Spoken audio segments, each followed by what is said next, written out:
Hello everyone, good morning from the Sunshine Coast where it's day 5 of the Australian Surf Lifesaving Championships for 2016, but crucially it is day 1 of the Open Championships. Kirsty Higgison joins me again this morning. It's got a bit of a different feel about it, doesn't it? It's game on today. Yeah, it doesn't ever. It's probably my favourite time of the program. You get down here and all the Opens are starting to roll in, so some big action going to happen over the next few days. Yep, and more people are turning up. I don't know about you, but I feel like someone's watching over us. We've got a friend next to us here today. Hey, good morning. How are you both? TAME, welcome. Nice to be here. Yeah, welcome. You're not competing at these Australian Championships now this morning. Now, you made that decision a little while ago. Now that you're here and it's day 1, you're regretting it? Yeah, I've seen the order board, ski board swim, and I think that's probably the best order we could ever have for a taplin. And I've got my dickies in my pocket actually, so I might just get my ski out of the tent and have a go. But no, I'm going to commit to my decision and pull out. It's a big day for your pet events too, with craft. And Evoca did so well last year. What's the prospects for the club going forward today? We've got like 3 great paddlers again. Mate, this is the hardest race in the whole competition. So, like for every club, the team realize it's more of a craft day on the Saturday. I mean on the Wednesday. But that's where you get your craft done, and everyone gets their relays out there. And I suppose the chicks are the same. They've got we've got the mirrored programs, I think. And do you enjoy that part of the program, having the team events first? Yeah, I die for team events, so that's what I do. I'm not an individual kind of person, so today was my big day. Normally I could go out and have about 10 beers tonight and race tomorrow, but that never happened. I was very focused and very serious, and maybe an ice bath or two like a good athlete, but we'll wait and see.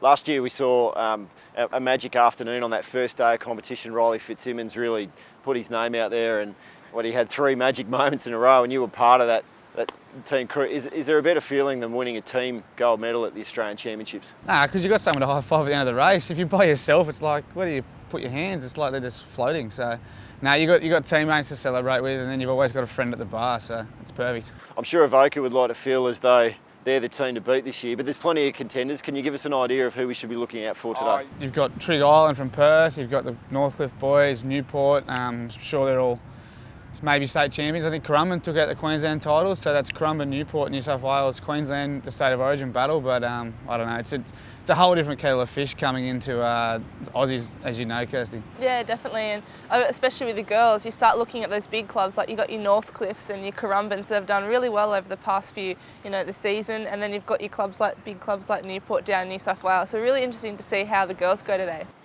And of course, there's also the heats of the Open surf race for the men and women today, and that will probably give us a really good indication, Kirsty, of who some of the big contenders for the Iron events later in the program will be, because of course the way it's worked out, the swim leg will be the last event. And especially, with our program, it's spread over 5 days, so it's all about recovery and, like we said, endurance. So that swim leg being the last leg, and having the swim teams today really shows, who's at the top of the field and the ones to look out for. Yeah, who are you expecting in the women's field to really be prominent in that surf race? I guess in the surf race, you're looking at all your big clubs like your Northcliffes, and then you've got, Georgia Miller from Newport. So it'll be really interesting to see who takes it out, especially, there's not too much of a wave today, so I think those pool swimmers will really come through. Yeah, well, Georgia Miller actually spoke to us yesterday. We had the press conference for some of the really elite and luminaries of surf sports. Georgia did talk pretty highly about her options in that iron because of that swim leg. She's pretty excited about the order. Let's have a listen to some of that. I think everyone will want that prestigious title. So, I mean, any title would be great, but this one's just that little bit more. So, yeah, it's going to be really tight racing. I think you'll be able to throw a blanket over the field. Been working really hard on my swim, and I love swimming tired. So, yeah, we'll see how that goes. Hopefully it plays into my hands. And of course, on the program today, Kirsty, under 17s and under 19s, what a great opportunity for some of these really emerging athletes to mix with some of the big names of surf sports. Yeah, isn't it ever? And I remember when I was a junior looking up to them, and I was so overwhelmed. And it's not just your club from, looking at the States. There's clubs from all over Australia, and that, to me, you hop on the line, you just don't know where you're going to be and where you're going to sit. So I think that's so special about the sport, getting the line, just having a really good hard race. Yeah, Lockie, a lot of these kids are coming out of the youth program last year, so to be here and experience the Aussies, but to elevate themselves to that next level, what a great experience. Oh, it's going to be epic. Like, they're not realising yet what's happening, but soon enough they'll have friends that are around the country, and like they're going to be able to travel the country and go, oh, I know I'll go from Torquay, I can catch up and meet up with him and go for a surf or something, and he can take me out his local beach break bells, or there's all those little random facts that you start to get to have mates around the country. That's what our sport is. It's epic. Yeah, and they're going to see some great events of the board relay events today.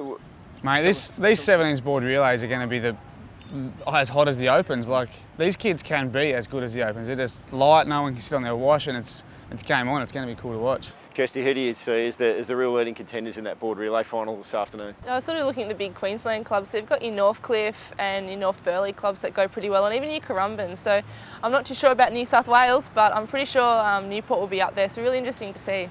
How much do conditions come into play here, Lockie?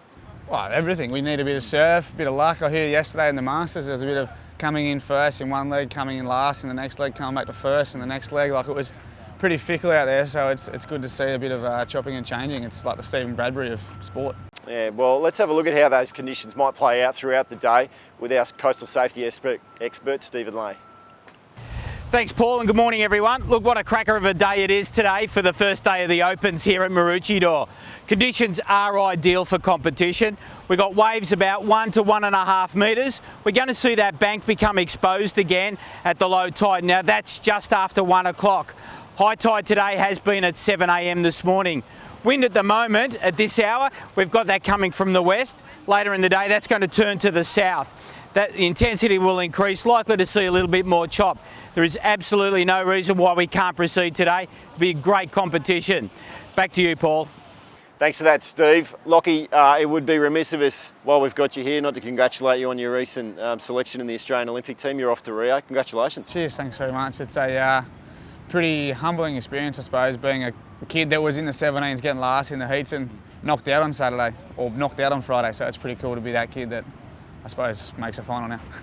Yeah, and do you still enjoy sport? Because I know a lot of surf competitors turn kayakers, still have surf as their first love. Is that the same for you? Yeah, I live for surf. I'm super disappointed I'm not competing this year, and I pulled out because I haven't done what I wanted to do, and I'm not what I was. That little kid would probably punch me in the face, but I love this, so it's the best. Yeah, well, it's been a great few months for you. You've obviously won selection in the Australian Olympic team, and you made a Hall of Famer back in October for your contribution to surf lifesaving. You're a credit to the sport. We thank you for joining us this morning, Lockie. Thanks for having me, you too. Enjoy your day. Yeah. And Kirsty, I can't wait for the day ahead. No, I think it's going to be a really good day of action ahead. I'm really looking forward to the team events and also in that atmosphere and team vibe, so I'm going to be down there watching. Yeah, well, make sure you follow results via the Surf Lifesaving Australia website throughout the day, and if you're on social media, join the conversation, #Aussies 2016.